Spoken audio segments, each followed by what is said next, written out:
Elimination is the name of the game as we head into day number 4 here at the PGL Major Krakow. We're still in the group stages of Swiss format. Of course, we've got a couple of days to wait before we head into the arena itself, and a day off for most of the teams, in fact all of the teams tomorrow, as well as ourselves as well, to get ready for that arena and the quarterfinals on Friday. Still plenty of Counter-Strike to come today, however, and we're still in elimination mode as we head into Penta versus Flipside. Now, these two have met 3 times this month alone, and all of those strategically have gone the way of Blade and his friends in Flipside. So Penta up against it as they head into this match to stay alive. We're back at our panel once more with Moses and Fifth. Lauren, Fifth, we'll start with you. This is a tough match for Penta, but it's probably a good match in many ways because of the way they will know each other, they will know their strengths and weaknesses. No, definitely, and especially for this tournament as well. One thing for Penta to look into as well is Flipside CT sides. They've been not really that great throughout this tournament. Yeah, they beat FaZe yesterday, but the biggest issue, even Blade said that in the interview, is like our seat side have been really, really poor. Yeah. Whereas that's what we expect from Flipside as well. Good T sides, you know, especially with Blade in control. But actually, just throughout this tournament, it's been a little bit of a curveball for me because I'm just expecting sheer brute executes. Late rounds for Flipside, just a bunch of smokes, a bunch of nades, and just take the sights. And we haven't necessarily seen that too much. It is a little bit of a switch, but we do see the tendency from Flipside that very aggressive T sides, actually, very fast pace with the execute to something to fall back to. So, and as for Penta, like we're saying, I think that they do have some players on this team that can definitely show up during big games. I mean, a new player as well that we haven't necessarily seen before in the majors, HS, right? Yep. Which is supposed to be their star player. Crystal's been around forever, I feel like. I mean, I used to compete versus him in Source even. Yep. It's been, and I feel like he's actually been playing pretty well throughout this tournament as well. Yep, back when Counter-Strike was played in black and white, Moses. You know those days well? I know those days well.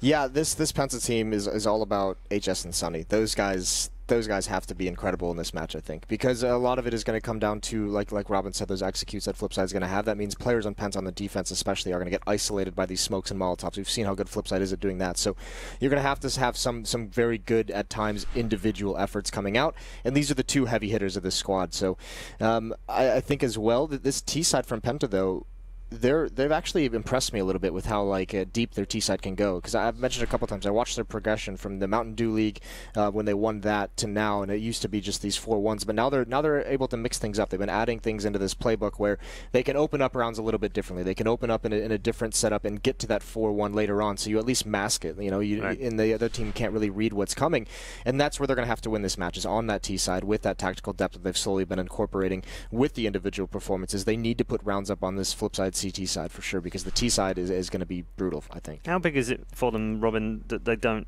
have their coach with them here? Because he does seem to have made a big impact to this team. I mean, definitely, especially when you do have a coach on your team.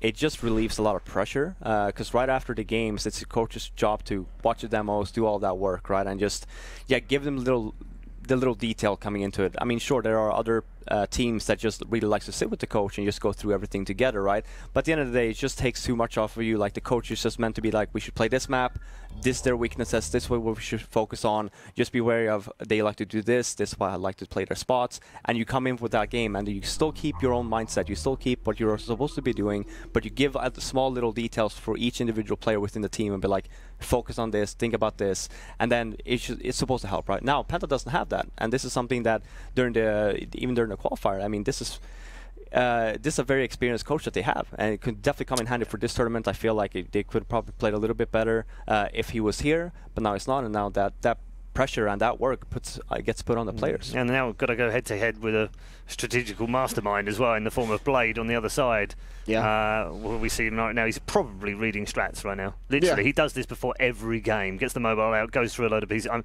pretty sure he's not checking Twitter there, that's for sure. I like if you would have seen the screen there and he would have been on Reddit or something. Just looking at memes, cats or something. No, he's obviously been great, and I mean, we always it's insane that with this team it really is the case where the first person you mention on this team is Blade, just because of how well he prepares this team. And every time we talk to him in post games, it's much like talking to God B, right?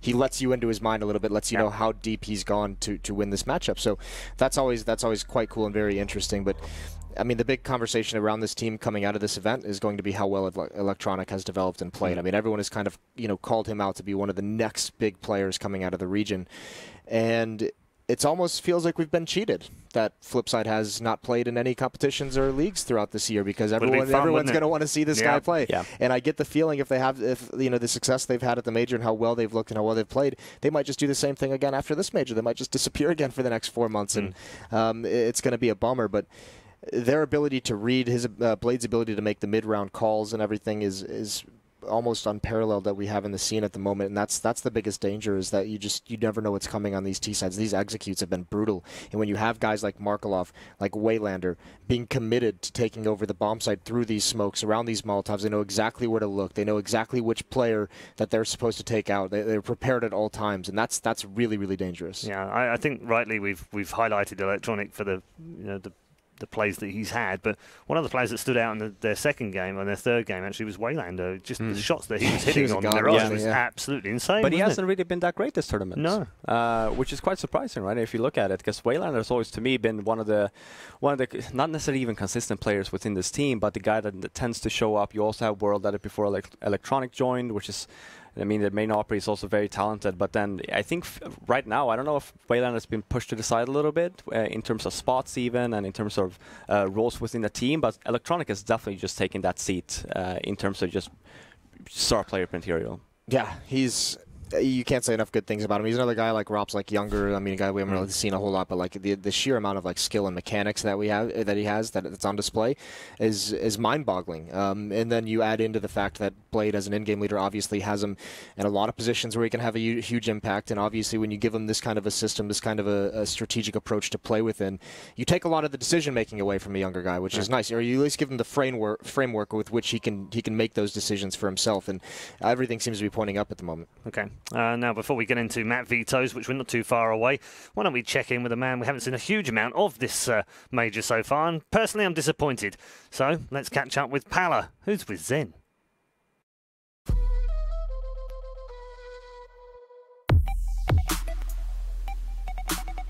Hello everybody and welcome to Skins, our series here at the PGL Kraków Major, where we are looking behind the ink of our CSGO professional players. And right now I am joined by Zen from Penta. Zen, how are you doing?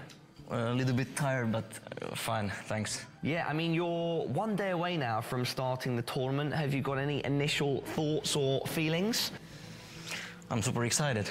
And it's the first major for 3 of our guys, so it's still a big deal. We still don't understand, but we're here. Yeah, I mean, before we get on to the tattoos, actually, what's it like being at your first major? It's really hard to describe. Like, there's all the best players, all the best teams in the world here, and I've only watched them at home on streams and stuff, and being like, oh, it would be so cool to be there. And now when you are actually here, you're like, what just happened? Yeah, no, I can imagine you must be feeling pretty good. And you guys had an interesting run at qualifications. You started off pretty strong and then managed to pull through at the end. How was the qualification for you? Let's say it was long and hard. Yeah, it definitely was. Now, everybody, let's move on to your tattoos, because you have, how many do you have actually, Zen? 4. 4, okay, and when did you get your first one? 2011, it was December. It was like inspired when my good friend passed away, and I got like kind of depressed, and it was kind of like hard thing for me, but I wanted something like how I can like remember him, and something that like reminds me every day that some person was really like important for me. And after that I got like inspired by music and a lot of like my style and stuff, and then I just like took few of them here, and this is the one that I took for my friend. Okay. I put it in my chest because I wanted to be like close to the heart and stuff. And after that I was like, I fell in love like tattoos, and I don't know, it's something about it, maybe even if the pain and stuff, it just feels good. I don't know how to like put it correctly, but then I just fell in love with them, and yeah. Yeah, are there any similarities between getting tattooed and like playing a tough game of CS where you grind it out and then eventually you get this big reward at the end? Let's say that the feeling is different. Like, in other ways. But if you play, let's say, like I take an example, when we won Envious at the minor, it felt like really good and like euphoric. And when you take a tattoo, it hurts and you are just waiting it to end. And when it ends, you are like in totally different like euphoria. But it's like they have some similarities, yeah. But like the tattoo, it's like you're waiting it to end, but the game is like you're waiting to win, so or lose. Yeah. Okay. Well, hopefully not lose. Yeah. So that is your first of 4. Yeah. What are the other 3 that you have? Are they all on your arm, or? Yeah, they're all on my arm. Okay, like, so let's take a look. Could you run me through this first one? Is that like a Japanese demon? Yes, that is Japanese demon, and this is like a dragon, and then there is like 3 of these. I don't know what Japanese flowers they supposed to be, but I don't remember like fully where I got this idea, but it's just like I love like rock music, heavy metal, concerts and stuff, and then I was like, damn, this looks super cool and stuff. And it's, I don't know, it doesn't have a deep meaning, but it's just because I love like really good music, like good mood and stuff, and yeah. And so if you had to pick one of the players on your team, other than yourself, who's the demon of Penta? Sunny. Yeah? Yeah. Oh, really? What? So, I mean, usually comes across as relatively calm and collected. So, is it in-game or just like, is he a bit of a wild guy in general? He's a bit of a wild guy. He's like, let's say that we have a crystal and we have a Sunny. There is like an angel and a demon. And then you can put any one of us 3, me, Innocent, or HS there. And then you have a crystal on your left ear saying like, don't do it, man. And then you have on right, you have Sunny saying like, go for it, bitch. Yeah. You know, it's like 2 different worlds. I think if it gets out of hand, all we need to do is ring up Natu, the father of Finnish Counter-Strike, and he'll be there to discipline. I think he will just pour coffee and just like, you know, watch this happen. He's like the overlord of the, yeah. All right, 3rd tattoo, which one would you like to show us? So you have, oh, you have one on the back of your forearm. What is that? If you watch it from there, you can probably see like it's made of real human skull. You know, that's like a nose. Oh, yeah. There's like an eye, and this is eye. Those are eyes here and here, and there's a nose. And that's the nose, yeah. Yeah, it made out of there was this real human skull, you know. And the guy just made it from there to here, like it was just. And whose skull was it? We can't tell that now. Oh, okay. So there's definitely some secrets to that one. That's quite interesting. Okay, and then your final tattoo, that's the one here on your. It's here. It was kind of the same thing. Skulls again. I see there's a running theme here. Yeah, it was kind of the same. I took like this like. The separation was like only 2 months or something. I don't know. I just fell in love with the ideas and the pain and the. Yeah. I don't know. There is something beautiful in sadness. Yeah. I don't know why. Which one is the most recent then, out of these tattoos? This one. It's beginning of 2013. Yeah, something like that. And do you plan on getting more of them?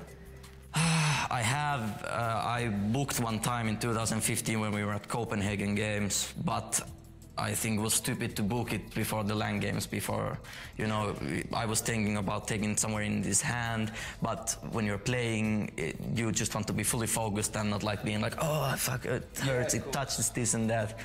So, and after that, I've just played so much and traveled all the time that I just don't want to do it to interrupt or be anything like nuisance for me. I want everything to be perfect when we play. Now, you've repeatedly said that there is beauty in the pain. Hopefully, though, you're not going to experience too much pain here at the Major. What are your overall goals as a team, especially considering 3 of you, it's your first? Let's say that we have been like 4 months now together. Like, nobody would expect us to come here, like just like rocking like that. We just came here, and now when we are here, we have to be really focused.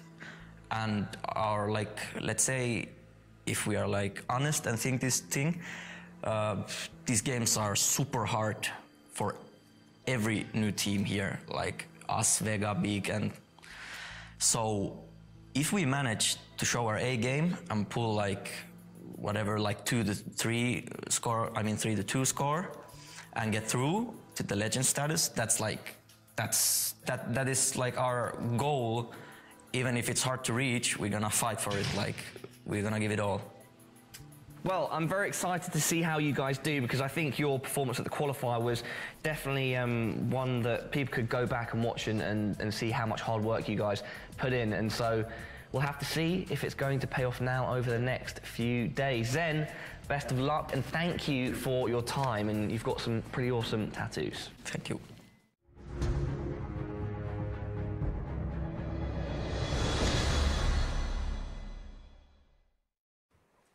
Good stuff. Always like to get into the mindsets of the players and get a bit deeper information on what they like and what they love. And it's obviously this man loves pain. Hopefully, though, not too much pain. Yeah. Well, you know, each their own. We could take this into a weird place, Paul. We could, but let's not. Right. He also mentioned Rocky in there, and he does need the eye of the tiger today to get through this. What he needs is some Frank Stallone, the brother of Sylvester. Beautiful artist. Fair. We're on point right now. Yeah. On this panel. Listen, just drifted off into movie land somehow. Listen, Frank Stallone in the morning before the segment starts. That's key to a good analyst. I mean, personally, I thought the Billy Ocean start to the day was perfect for me. Billy Ocean was good as well. It was great. Absolutely great. I'm with you on that. In terms of where they are right now, he mentioned in the interview, Robin, that they've been together just 4 months. Yeah. And actually, it is kind of a rocky story. They are at the major. They have made it here. And that's pretty incredible for any team that's 4 months old. No, definitely. I mean, if you look at the teams that did not make it, right, and just two pops up in my mind right off the bat is Envy and NIP, right? Yeah. Sure, there's plenty of more. It's only 2 teams I care about. No, I'm kidding. But, but for Penta to make it all the way, right, and you have teams like that does not, it just comes to show that they actually do have quite some talent on this roster. Yeah, but is this the end of the line? Is this Yes. a bridge too far? I think it is. With how well Flipside's played, especially. I mean, this was some people. You could have argued that this was a pretty dark horse pick, not to win the whole thing, obviously, but to get out of the groups. No one would have expected it out of them. But you know, there is some potential in this roster. They have some of the talent that we've gone over with some of the guys. They're starting to get a little bit more of that strategic aspect. And I do think you asked Robin the question earlier if not having the coach here was going to affect them. And I mean, they even said that it was Sonny, I believe, in the interview that when we talked to him, said that it was a little bit of a hindrance to them not having that voice behind them, not being able to prepare with them. And that kind of sucks for a young team that's having some of this rise through some of these tournaments that we've seen able to compete. So, yeah, I think Flipside's going to be able to take this one. I think this is the end, but it's nothing to be ashamed about if you're Penta. Flipside, on the other hand, not through. If they win this, they've still got another big match to play. So, Blades, is he already thinking ahead, or is no, Blade is not that guy. He's thinking about round 1 of this match. That's all he's thinking about right now. Yeah, I mean, he probably did the veto last night in his head of how it was going to play out, looking at the two likeliest maps that we'll see, and then goes pretty in depth on watching the VODs, watching the demos, getting some things down. I mean, we every time we talk to him, you just know where he's kind of like, we know where this guy, we test where they're playing, we know kind of what's coming, we know they're going to do this at some point, and as soon as it happens, we know to do this.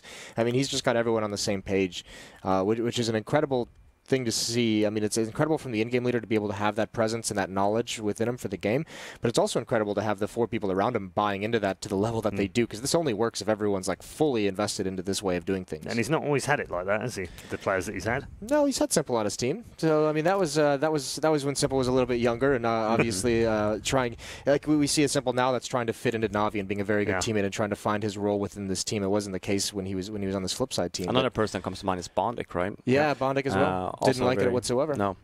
So you definitely have to find players that would be okay with playing this kind of Counter-Strike, and I think it's very taxing. It's not the easiest style to buy into if you're a player. Obviously, the in-game leader loves it. Like, that's what he wants, full control, right? But as a player coming in, I know because I played in one of those systems, way back when as well. It's not the most fun because it's a lot of prep. It's not as much gameplay as you actually think. It's not like you just got to go into the server and frag and play the game. You really do have to sit down and learn and study and watch demos and have the conversations and do the theory stuff, and that's all the boring part of being a professional Counter-Strike player. Not a lot of people enjoy doing that, and it helps when the results that they're having like kind of bolster that, because you can buy deeper into it once the results start coming in. That's the fun part, is winning the games after all that work. Yeah, no, must be extremely rewarding as well. Yeah. They've played 3 times this month, incredibly. So it's astonishing that they can play 3 in the same month, but they have. And they've all been on different maps as well, Inferno, Overpass and Mirage. And those, you would imagine, Robin, would be the 3 that both teams would be quite comfortable on here. But having played it, do they get back to them? Do they find something else? Do they spring a surprise? I mean, just basing off this tournament alone, I think we're going to see another Mirage, mainly because both of the teams won their Mirage games, right? And I think we're going to go back to, okay, what have we felt comfortable on throughout this tournament, the 3 maps that we've played, and don't really try and do a curveball per se, mainly because this is an elimination game, right? Yeah. You want to make sure that, okay, the map that we do play, maybe we don't feel 100% comfortable, maybe we want like this other map, but at the end of the day, it's like, well, chances are you're not going to get that, right? So what are we most comfortable with that we think that we can beat them on? Yeah. And Mirage also, I think it was 16-12 last time they played. Yes, it was 16-12, yeah. It's the other side of this that if they both play Mirage, I mean, Robin's right in the sense that if they decide we're just going to play what we want to play rather than worry about what they're good on, but if they do it the other way around, what map do we end on then? If they say, well, we don't want to play them on this particularly good map, and in Penta's case, it probably is Mirage, isn't it? So if Flipside to say, well, we don't want to play on Mirage, what else is there? I mean, there's really anything. I think the one thing that Flipside would want to avoid would be like a map like Cache. You don't want one of those maps that's not as tactical, that you can play less tactically. Yep. If you're Flipside, you love Inferno and you love Overpass because those are heavily tactic required maps. Like, you have to be very coordinated. Mirage is even a little bit less so, and obviously Penta has some propensity on it, but I think stay away from the caches where you can do very, very fast play. Stay away from those open maps that allow a lot of duels to come out. You don't want HS and Sunny to be given any fight that they really want. You can play it tactically, yes, but if Penta goes away from that style, then you're a little bit left behind, right? So if you're Flipside, get it to one of those maps. I mean, you'd love to obviously play the 3 maps you already beat them on. I actually would go away from Mirage. I would say, all right, Penta, if you've won a Mirage game, I'm just going to go away from that. Let's see if you have a deep map pool. Right. Yeah, it's interesting, isn't it? We'll find out as the veto gets underway fairly shortly, we hope. One of the other things that we haven't had a chance to discuss, actually, is Penta being so inconsistent, but being brilliantly inconsistent and then poorly inconsistent. And by that, I mean they can go out to a 10-0 lead in some games and still lose, and likewise they can go down 12-3 and still win.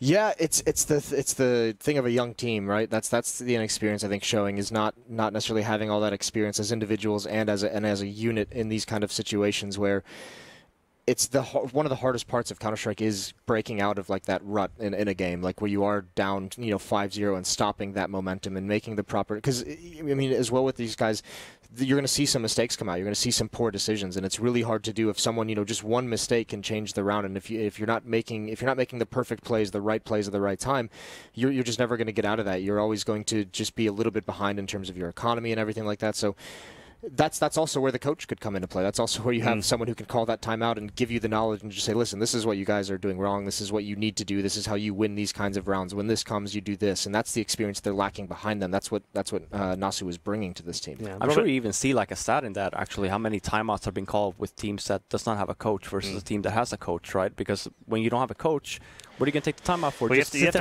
you have to remove Cloud9 from that, because they're the outlier, because they do have a coach and they rarely call a timeout. Still, we don't need no timeouts. Yeah. Just carry on and play. No, but that's also being a little bit over cocky, right? In terms like we already know what we're supposed to do. We don't need this timeout. Just listen to what I have to say and just do it, right? Versus like another the good coaches and the good teams will just like, actually, maybe we don't need this time. Maybe we know exactly what we're supposed to do, but let's just take a breather here for a minute and just relax. And get back into the groove. We've lost like 4 rounds in a row now. It's rounds that we should probably not have lost. And just talk a little bit. Yeah. Yeah. While we're on the subject of timeouts, Blade is an in-game leader who doesn't like taking timeouts. Which also makes sense because he already has everything, right?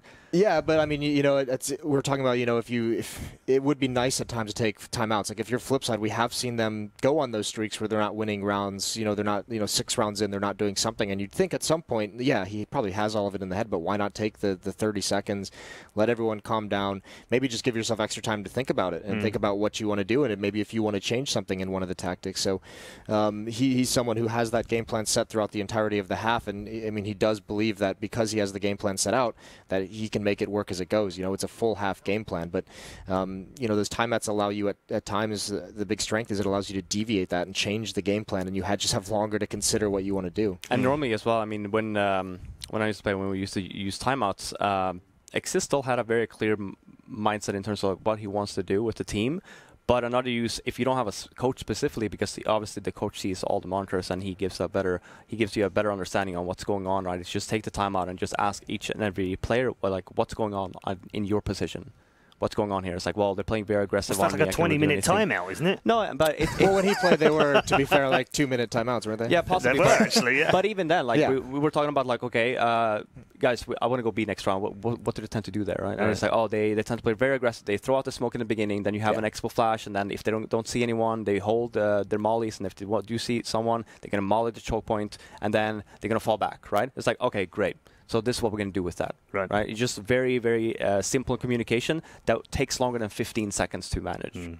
Okay, all right. Well, we've heard about effective timeouts. What does effective mean to players? Let's find out.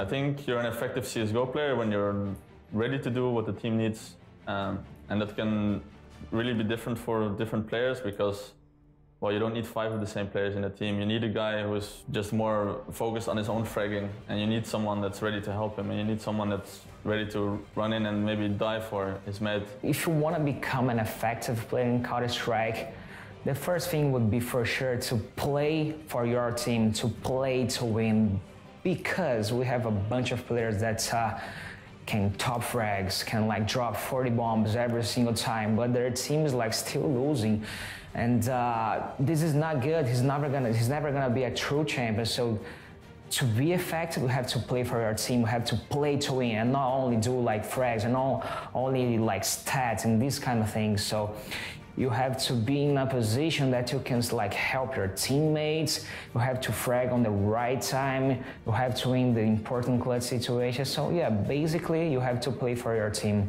Attitude and mentality is a big part. If you have good attitude but you don't have the skill, I think you can still be really effective on the team, because when things go wrong, a lot of tempers flare, and if you keep a calm attitude, you can control the atmosphere and keep the environment healthy, and that goes a long way for teams. And I know that a lot of teams do have problems like that, and for us, we do have that as well. So having coach or psychologist like Astralis really does help a lot. Stay calm, be open for your ideas, be open for your ideas from your teammates. So overall, this is the most important thing, I would say. You can be really skilled and you can be all about winning. For me, I'm really passionate about the game and I really love to win. And just, you know, giving teammates advice and telling them what they do wrong, but you got to approach it in the correct way instead of like a hateful way, you know? So you can be effective in many ways.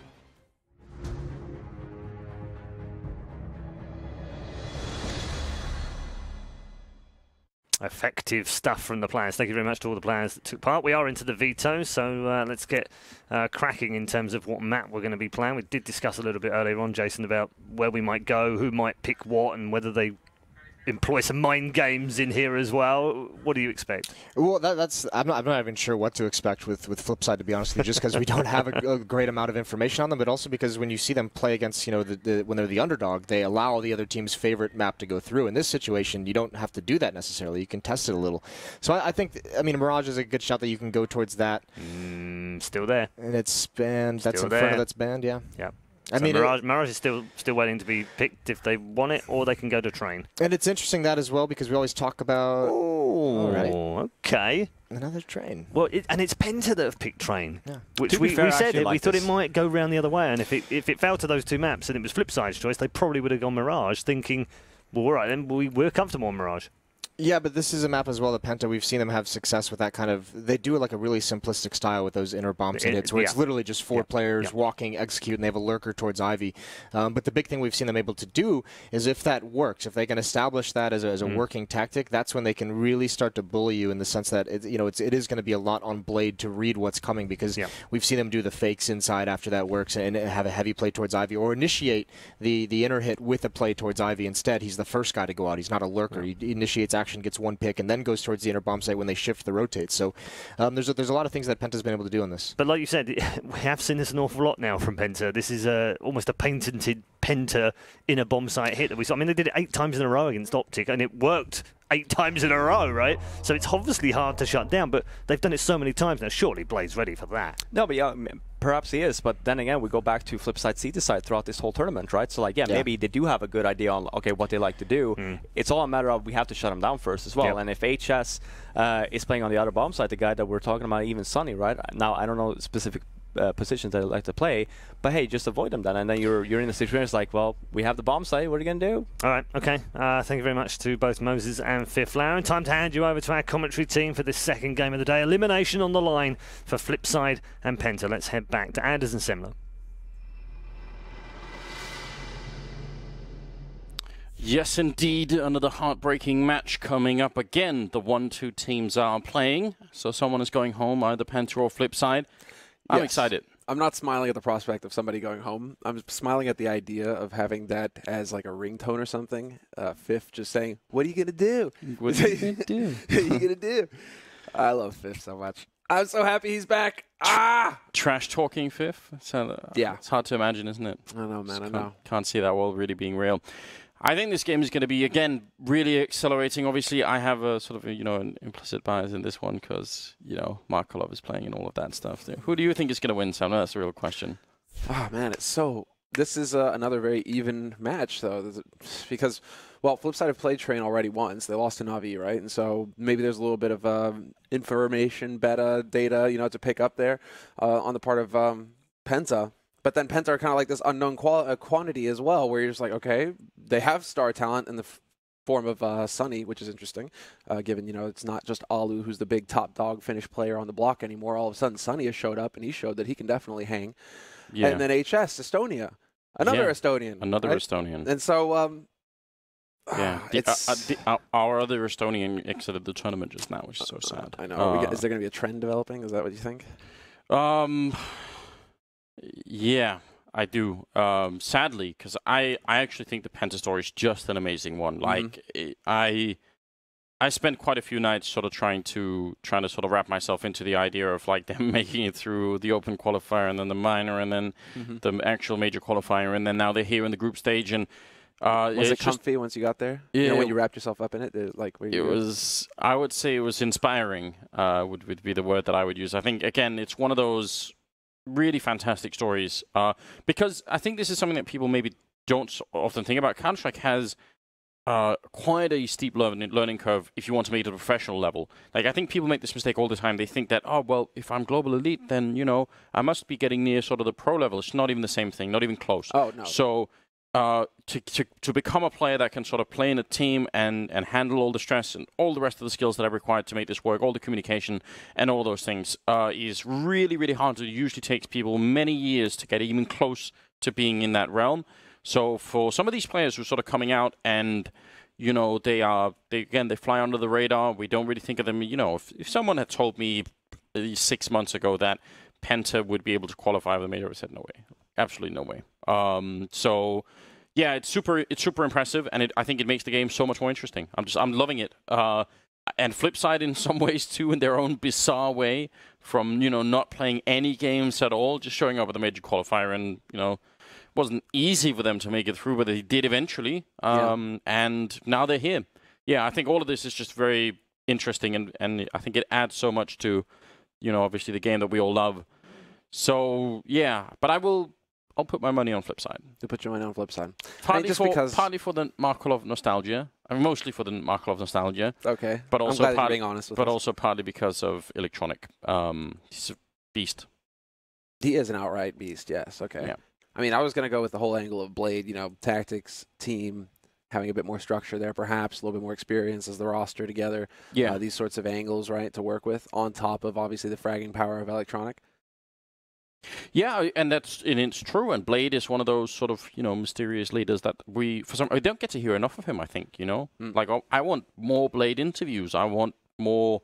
Someone should go and dig into his brain and figure out exactly what's going on and all that stuff. But he's obviously been at it for a very long time and he's got an enormous amount of experience going way back. So it's really interesting. A really strange sort of mix in this particular team. And World Edit and Waylander also, as we talked about, I think they're sort of the unknowns for me in this context. Like I feel like I sort of know what I'm getting out of the other three players. Mm-hmm. I think I'm not always sure with World Edit and Waylander exactly where they're going to land on the scale, if they're going to be really high impact or if it's going to be more middle of the road. Well, I don't think it's unfair to say that their expectations when Waylander first joined up were pretty high for him, right? We expected him to be a hard carry, to be a clutch or a star, and that never really surfaced. It never really happened. Like, he is good, but we never really got to see the Waylander that we thought we would, where it was just like, oh, he's actually just dominating a server right now.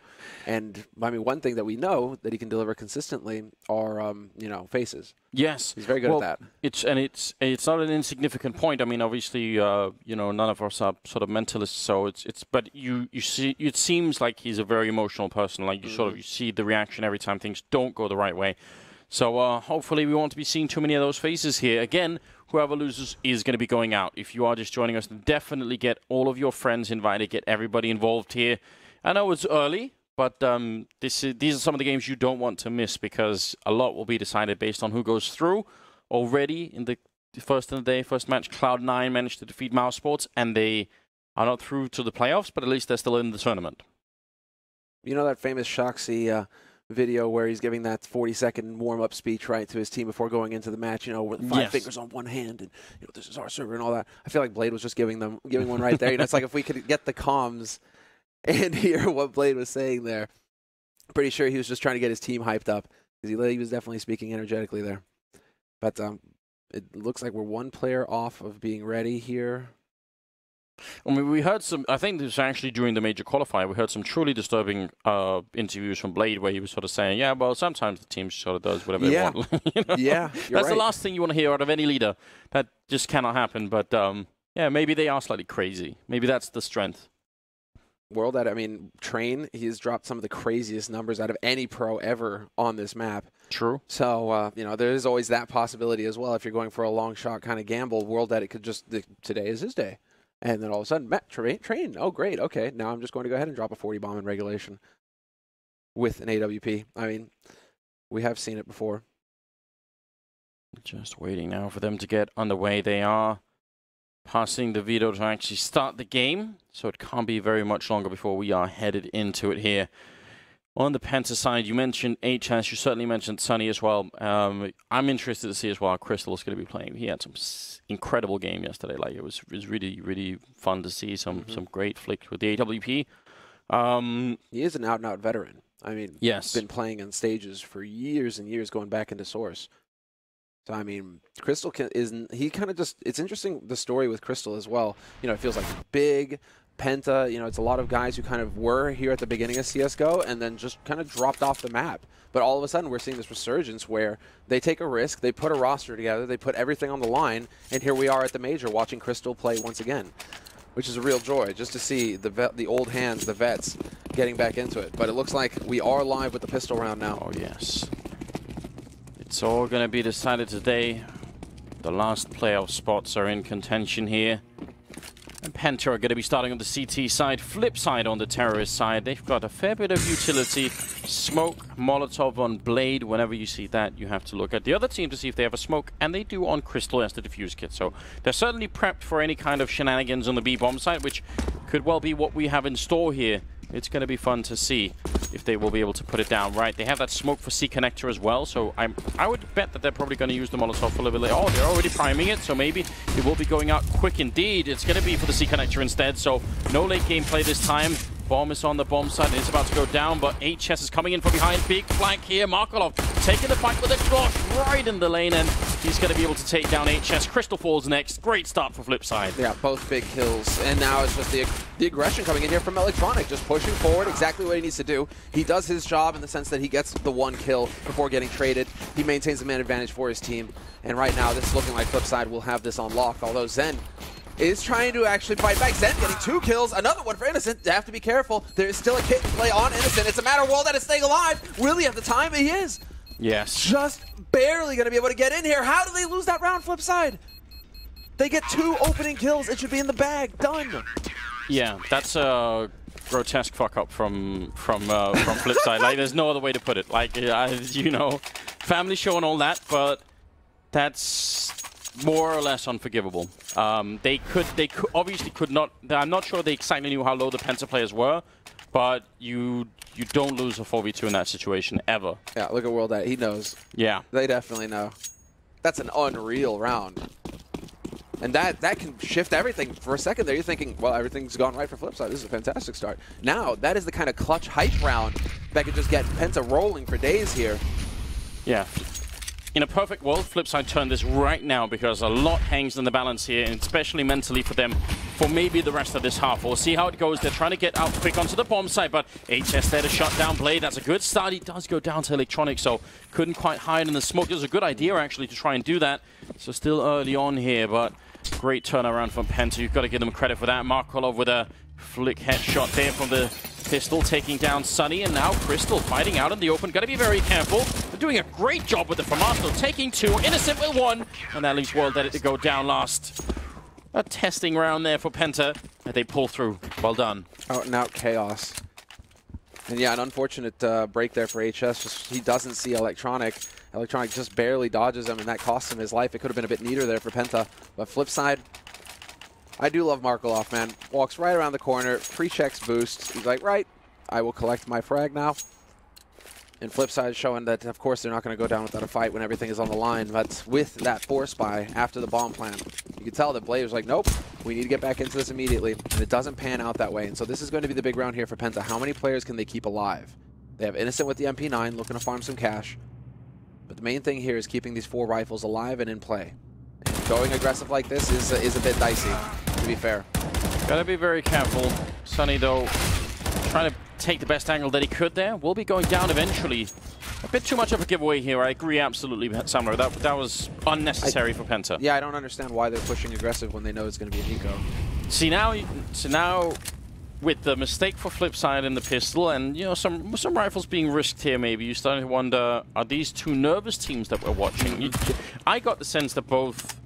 Maybe I thought maybe there was a bit of nervousness on Oscar on Mousesports, but otherwise I thought the Mousesports Cloud9 game was 2 very focused teams. You know, overall you'd say focus was a key word. Now this is beginning a little bit shaky. We'll see if they can make up for it here. Still 50 seconds left, and I think Penta should be just fine. Like they are fighting unarmored targets, and it's so hard to win if you're a Flipside trying to get into the bomb site here with no armor. I like this boost a lot. Clever stuff. That is a hard angle to spot if you're on Penta's side of things, but Smoke is going to go down, trying to bait some kind of response out, force somebody onto the top of the train. Electronic just hoping it's not going to happen. And the clock is ticking down to 25 seconds, and it looks like, yep, just start to run in here. Hope that they're holding close, and well, that's not going to be the case. Zen just annihilates him. And Innocent, long range with the MP9, will find a kill. So they do recover 3 M4, so they end up losing the FAMAS. Okay, but that could have been nasty. That could have been really a whole lot scarier than it actually turned out to be. Well, yeah, keep it in the back of your mind if you've been watching since the early morning hours that we know already from today what happens if you start to break the CT economy, right? You know, if you're Penta right now, all you're thinking is, let's just get that AWP and Crystal. Let's just get a good, solid foundation. So losing a couple of rifles definitely stops that from happening, and they will at least have some money, and they'll obviously be rebuying the rest of the rifles here. Now, Flipside have AKs on the other side, and 1 Galil in the 4th round. It's interesting from Blade. Don't normally see that. Yeah. Ever since the UMP change, air quotes, came through, you started seeing more FAMASs, more Galils, which is interesting, I suppose. But, I mean, so long as he has the money for the full nades, really, whether you go UMP or Galil, if you have all the nades, then cool. Cool beans. Just make sure you have the full complement. And of course, Blade isn't going to skimp they're a little light on the Molotovs, unfortunately for them. Flip side, they only got the 2. Oh, what a sick flash. Wow, you are going to feel so outplayed when that happens. See, now, you know, if you weren't already a fan of Penta, if you weren't already impressed by their playstyle, you see something like that, you think, wow, why wasn't that SK or something that came up with that? Why is it Penta that's, you know, bringing some innovation to the table? Look at how much it slows down Flipside. They're just wondering now, what the hell is going on? Yeah. Blade doesn't want to go for the peak again. He's only got the 21 HP. He barely got out of there intact. But they will be setting up a couple nades here. And it looks like this will be the crunch. This is so late. I mean, Flipside are a slow team, but still, 30 seconds. The bomb is still by the container and T-spawn. They're trying to make their way in with 25 seconds left. Absolute and utter madness. Now, finally, they're going to be able to go. Markelov trying to open it up, gets a headshot on Innocent, and 18 seconds, they're making their way onto the bomb site. Waylander goes for the spray, World Edit with 1, and they're going to run down Sunny. 10 seconds, and they're going to get the bomb plant as well. HS almost able to stop it, but Waylander is standing in his way. He's going to take him down for a 2-on-2. The chaos is all consuming in this round, and now it's just Sen in a 1 versus 2, trying to get a perfect Molotov to take down World Edit, and now Electronic going to hit the headshot. Of course he will. And Flipside is going to be able to pick up the round. My God. These elimination matches are, they're giving us something. Dude, I mean, you got the meme of Danish Counter-Strike. You know, that's a hell of a drug, but I think that the rush that you get from watching CIS teams play sometimes, Blade, Zeus, it's just like, how close can we cut it to just running out of time completely before we actually execute? Well, then. Is Blade going to buy? No, just a pistol. He gets there. He gets there eventually. I mean, sure, but at the same time, there is an M4, 2 for Masters, and armor on everybody on the Penta side, so gotta be careful. Smoke is up and actually creates a gap. Oh man, Sunny had that, you could clearly tell he had that thought out in his mind how that was gonna work. Listen, you don't catch Electronic sleeping enough. It doesn't work. Not like that. They're already out onto the B site here. It is going to be the crush, the collapse. Zen has been hitting shots, though, and so let's see. Is he going to get the chance here? Yes, of course. Instant headshot. Gets the follow-up, and he could even stay alive here to greet the remaining 2 players that were waiting to try and crash into the site. Just not going to happen. Zen. It's obviously the double kill, but it's the Molotov that blocks the push down from the ramp. Otherwise, he just gets one of those, and then he gets shot in the back immediately afterwards. So he created that moment for himself with the Molotov. So well done. World Edit will get 1, and bomb is being planted here for the 2-on-3, and they're going to catch Crystal. Well, Blade sleeping for just a minute there, trying to get the bomb plant in. Now it's all on World Edit, and he's got a big chance here to do it. AK in hand, gets the next kill on Sen. That's a triple. Now he just needs 1 more bullet to take out Crystal for the quad kill clutch, and he's moving back. The bomb is on the other side, but Crystal doesn't have a kit or a smoke or anything here. Man, World Edit might have this locked up. It's looking like it. It's looking like it, because Crystal has no idea where this guy's playing from either. He has to just be wondering, and is he just going to go for the full defuse? I mean, without a kit, it's not looking good. He will hit the shot in the end, but there's not enough time. Exactly. He has to back off. And you can see a bit of the frustration there on his face. He knows that they should have had that round. They had everything going their way. Penta with those 2 initial kills, repulsing the push on the B site. So what just happened is what we like to call mid-round calling, right? Where the first part of the push doesn't work, or even if it does, you sort of slow down. You say, okay, well, now what? And this is where you have to give some credit to Blade, because this is a horrible engagement for Flipside. This is where they should lose the round. And Blade said, well, let's run back. Let's get the bomb out, pop. Let's get in there and get the round win anyway. And then World Edit, obviously, with the quad kill, or sorry, well, triple at least, but stopping the bomb from being defused. Blade is absolutely fired up. 3-2 is the scoreline, and just to point out as well, he's spending so much energy trying to call this round. He's got 0 kills. Hasn't killed anyone yet. He's had a bit of a rough time of it, hasn't he? 0-1-5. But Waylander also 1-3-5. So some frustration mounting there. But they've done it again, and now we have to see Penta. They just refuse to give up. This is a style that we haven't seen for a while. Just keep on forcing no matter what happens. And they think, I mean, the reason they're doing this is because they can break the economy if they win this force. But even when people did this style, oh, nice smoke. That's going to land in on the B side of C connector. I absolutely love this smoke. It's beautiful stuff. And he runs right through it. Yeah, but he's sort of forced to react to it a bit, right? He has to do something. Because if he doesn't do that, then if the B hit comes in 3 seconds later, then he's in a lot of trouble. So it does force the reaction regardless. There we go. Blade on the board. And Sunny caught out by Electric. He's not going to have anything going for him. Electronic long-range shot on Innocent. And, well, this is shaping up very nicely for Flipside. Blade with a second frag. And Zen, well, he was definitely close enough to hear that from Waylander. But Waylander should... Never mind. Waylander gets assassinated. And there's an AK. Party favor for Zen if he can make it out of here. Just to get myself back on track, when people are doing this force-up every round kind of thing, is on the T side, right? You know, like, so to keep doing it on the CT side, I would say it's a really massive risk from Penta to sort of say, listen, it's an elimination match, we have to go all in here. We're just going to push all our chips to the center of the table and see what happens. And right now, it isn't quite working out for them. They still have some left, but Sen goes down to Markelov, and that will tie it up 3-3. Sen has got 10 kills. He's playing very well at the moment, but many of them seem to be not the ones that win the round necessarily. Yeah, apart from the pistol round. Right. In the pistol, he certainly got the kills that made that retake possible. But you're right, these like exit frags, less value, less impact, just making Flipside spend a little bit of money. But with 3 players surviving on Flipside, it's not exactly the end of the world.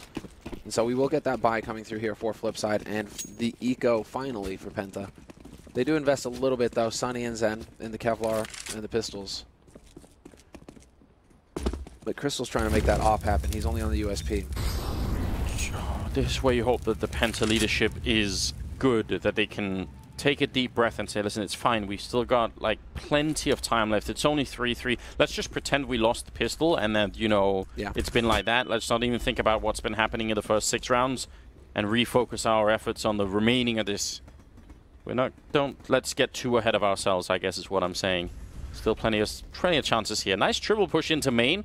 World edit. Completely caught out in the open. And he goes down. Markelov here will at least get one back so that the AK... Well, actually, the Sen ran away with that. Oh, that's the kill right there. That's the bomb dropped in upper halls. And now, with a 2-man advantage and bomb control, plus a gun on Zen who has Kevlar, so he can take a little bit more of a fight. Gets completely stabbed in the back, and Markelov going to get the hit on Innocent as well. Electronic out in the open and alone. That Molotov is going to buy a little bit of time, but soon he's going to get double pushed. Sunny coming in behind him. Electronic out of bullets, and he's going to be going down. Another 1v1 with the bomb down and 35 seconds. Unbelievable, isn't it? What is this match? Did you see it? The eyebrow raise from Markelov. Just, nope, not happy about this one bit. You are definitely not pleased. And with 25 seconds left now on the clock, he doesn't have much time to maneuver with. Now, Sunny's already trying to read this. He's trying to stay one step ahead of Markelov, and Markelov does have the edge of having the smoke and the Molotov, so what are we seeing here? 11 seconds. Out of the range now where Markelov can't really fake the bomb anymore. He just has to go for the plant. Sunny can't punish him for that either, and if Sunny makes too much noise here, that Molotov could become very effective. He's maybe heard him. Markelov waiting on the bomb side. Sunny going to show himself. Spray long range, and Sunny going to pick up the kill for the double.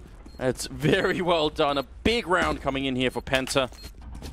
That's what they needed. Desperately. Unbelievable.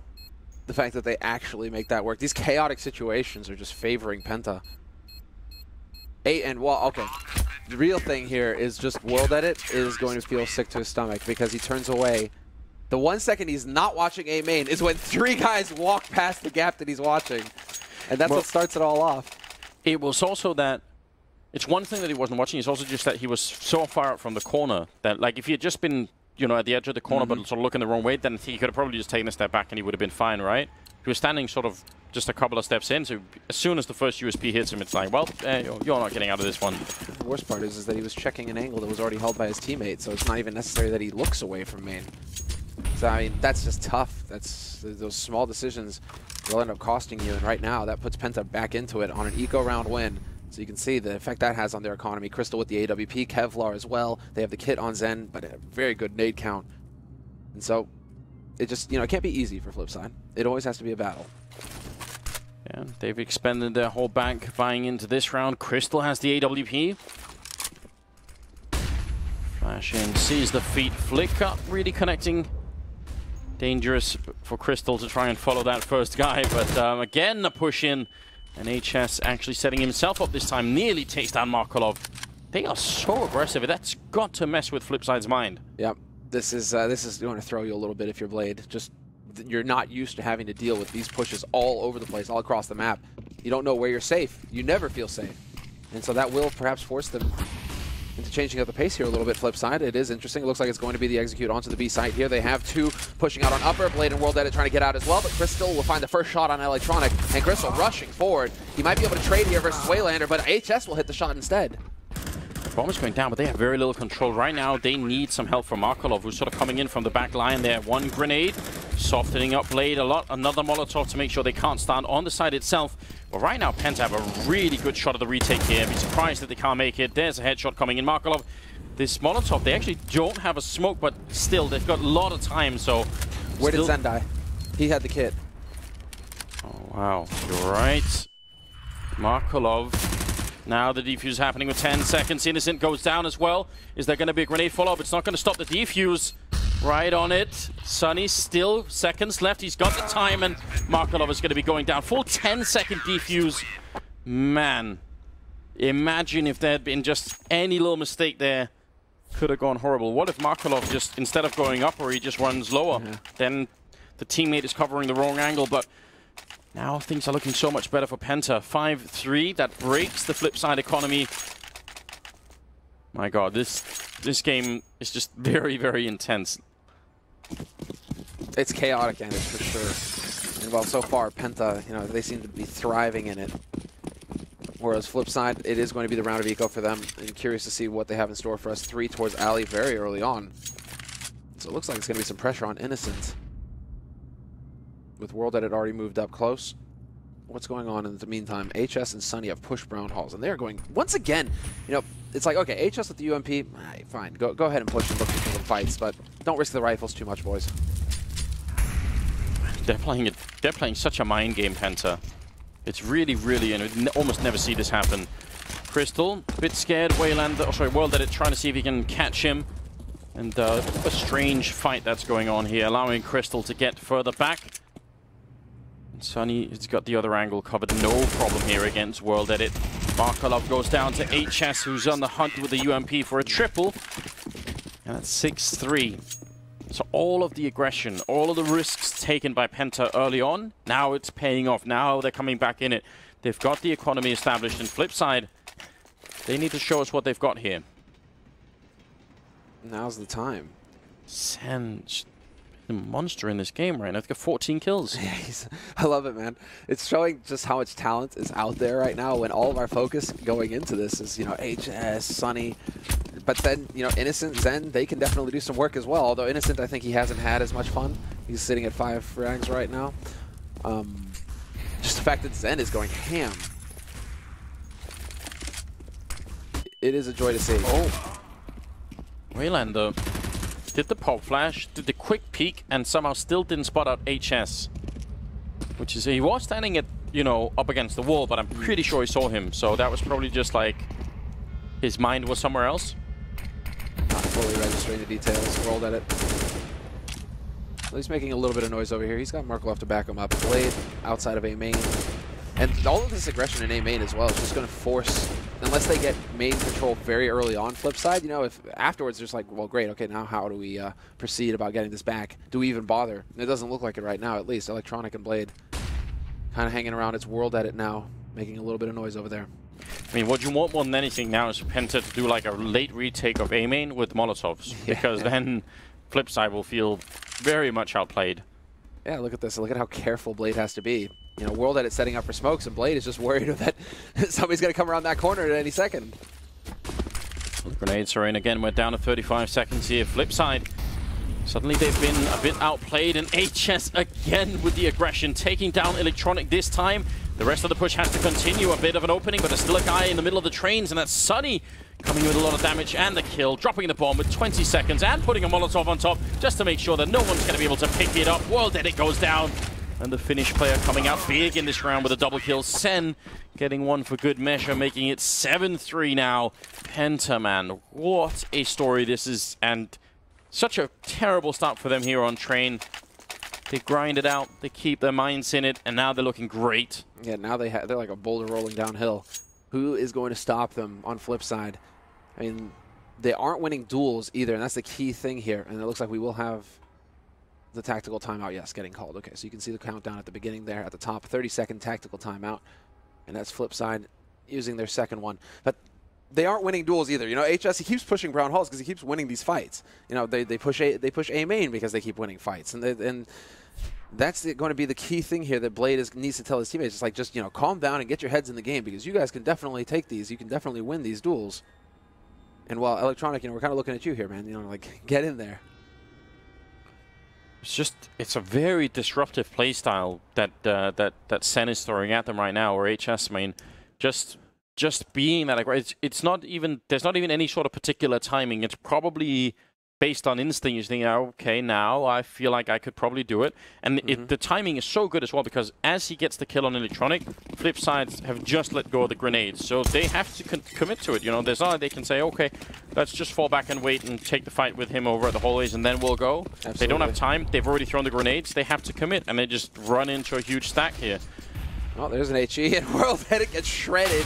Down to 30, Markle. Hey, there we go, the punish. But Zen will find the headshot instantly on Waylander, who is just having a horrible game so far. 2 frags is all that Waylander has gotten to feel good about right now, and that is just not enough. But Markle, that's what we're talking about. Finds the duel, punishes HS for the aggression, and may kind of teach HS to play a little bit safer in the future. That's what you're looking for. 7-3 for Penta. And Electronic going to be taken out. Well, did it in Blade. Just hoping for a couple of kills. Blade making quite a bit of noise, so no issue for Sunny at all. The crouching headshots coming in. 8-3, ladies and gentlemen. Penta halfway there. Just need another 8 rounds, and they'll be able to knock Flipside out of the tournament and continue on themselves for all of these 1-2 games. One of the hard parts is you play this early game, you survive, then you've got to take a long stretch, wait for every other game to finish, and then you play the final game, which is going to be at the end of the day. And I can't even imagine what the wait must feel like for Cloud9 right now. How do you calm down? Hey, you got to calm down because you need to take a nap at some point during that whole stretch of time. You have to be able to just sack out for a while and regain some energy. Oh, that was close. Crystal right on the edge. But now they actually have Brown Hall's control here. And so Penta, at least they have this to work with. Now they're working towards getting that alley control. They've got World Edit set up with the angle, at least forcing that one smoke out of Penta. They're showing some very good nade discipline here, though, Penta, I have to say. Not overcommitting with everything too early on into the round. But again, yeah. HS moving into main. They're just so aggressive. And very Flipside, no. They've heard the grenades and everything, but just it causes them to have to worry so much about that one point on the map. Instead of playing their own game, they're playing Penta's game. You're absolutely right. I mean, and well, they are playing their game in the sense that it is super slow from Flipside. Really kind of want to see that early execute, just right out the gates, really shift it up on Penta, because Penta aren't throwing too many anti-rush nades here. And there we go. Sunny's going to find the one. Blade is just like, what in the hell is this? But there is the pop dog control there that's playing into Flipside's favor. 3-on-3 situation now going into the A site. Innocent could be the one to break this round. The bomb will be going down with 20 seconds left, but can he catch Electronic? There's the one kill. His position is so good, and a second kill as well, taking down Blade, and now World Edit has to fight it once again to try and clutch it here. He's got the one kill, but AWP, they're getting real close, and did they hear the scope? They certainly did. Crystal will get the kill in the end with a deagle, so that was all Innocent. He could maybe even have stopped the bomb plant if he was really quick about it, but he did everything he needed to then. It's very well done. 9-3. And Flipside they're not having a good time right now. This is tough. Lost the last 6 rounds in a row. Yeah, it's the lockdown now for Penta because they just have the money to keep rebuying. Zen has got 10 grand in the bank. They all of a sudden it's just they lack for nothing on the CT side of Train, and that's when you are obviously at your most dangerous. Whereas Flipside, I don't think that they're able to really adjust so much to this all-out aggression. They keep getting caught by it. throwing out, throwing out that lock late in the round on A main really threw a wrench in things there. Where Flipside all of a sudden they can't actually move in for the full execute. It's not what they pracked. And then it gets chaotic, and Penta have been the ones who have been shining in the chaotic moments. The beginning for Penta every time looks so normal, you know. It's just this default setup, nothing special. But then it's like after a while it starts to break up, and suddenly they go for the aggression instead. It's a great grenade on Innocent. That's going to help out a lot. Now they got the brown hole control over at the other side, Flipside, so maybe we could be seeing more of a default execute. Seems like no one is pushing right now for Penta. I say that with sort of bated breath here because I'm just looking for where HS is, but he's all the way back, so finally going to see a normal round out of Penta? They're keeping him guessing. I mean, Markelov, that's all he wanted. He wanted that smoke at Ali so that he could start putting a little bit of pressure over here. But Zed, point blank, the flash is perfect. That's a triple spray. The quad. Oh, they can't do it. Zed is too good. That's an unbelievable flashbang. I mean, look at that grin. Look at his smile. He knows. So when they push, they catch them off guard. When they wait and play default, they just time the grenades so perfectly. What do you do against that? It's Crystal setting it up, and it's just gorgeous, isn't it? Dude, that is, yeah. Doesn't even let Waylander kill himself. Waylander, you know, he was just like, let me, you know, do away with my own self, please. There is no mercy. Just 3 out of 4 tactical timeouts being called by Flipside in the first half. That's a good measure of how much pressure they're under here. 10-3, and we're moving towards the very late stage here. This is out of control. No, this is the individual shining Waylander. There's some of the emotion. That's the power of having that AK as well on CT side. You just feel like a god if everything goes right. It's 10-3, and another round half buy coming in here from Flipside. So very solid nade count. Makes you think execute, but they are a little light on the Kevlar just to make sure that they can get a full buy in the 15th round. And look at this is Blade's reaction is basically, okay, just sit and hold angles then if they're gonna push us. And they have pushed. Penta have pushed when it's been eco rounds for Flipside. They haven't shown much respect. So it's natural for Flipside to kind of wait around and see where you guys are gonna come from. They're all listening to Blade right now. You can tell he's doing quite a bit of talking.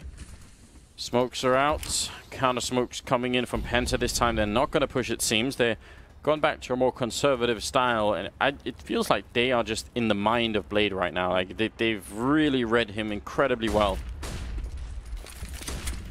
That must be tough to deal with. Trying to see if they could push it out. Molotov gonna block out the one lane. Grenade almost kills World at it. 80 damage. No armor will do that. And in the meantime, Penta have gotten their pants faked off. Zen will drop the bomb carrier, and so it couldn't be worse. Does he turn around? Electronic fails to get the frag when he's looking away. Zen is a monster. You just can't find this guy. Eventually, Waylander will get the shot, but the damage is done. Bomb is still dropped. They just recover it, and World Edit looks like he will get the bomb plant, and so they will have that small joy here, Flipside. But for the one guy that you do not want dying in the middle of nowhere to be carrying the bomb like that, when you've completely faked Penta off of the site. Yeah, I think you know, they got the kill, they got the bomb plant. It's like probably the best they could have hoped for. They only had armor on 2 of their players, so even if they had got in with all 5 and got the bomb down, you have to think that they would have probably still lost the afterplant. But the bomb plant means they've got so much to work with in this final round. The 15th coming up. AWP on World did it. 2. 1 on Sunny and 1 on Crystal on the other side. This is at the beginning of this match, it was looking very different. Right now, the Flipside have been playing a really great group stage. It feels like now they could just get swept out of the tournament right here and now. Never actually get into the game. Yeah. And a double op to change it with a Scar 20 at the end. And so now Flipside are not going to know what to expect because they definitely have not seen this yet. And so HS, aggressive as always. And this time, for once, Flipside actually have A main, and they're going to leave Blade lurking behind. So we'll see if that pays off for him.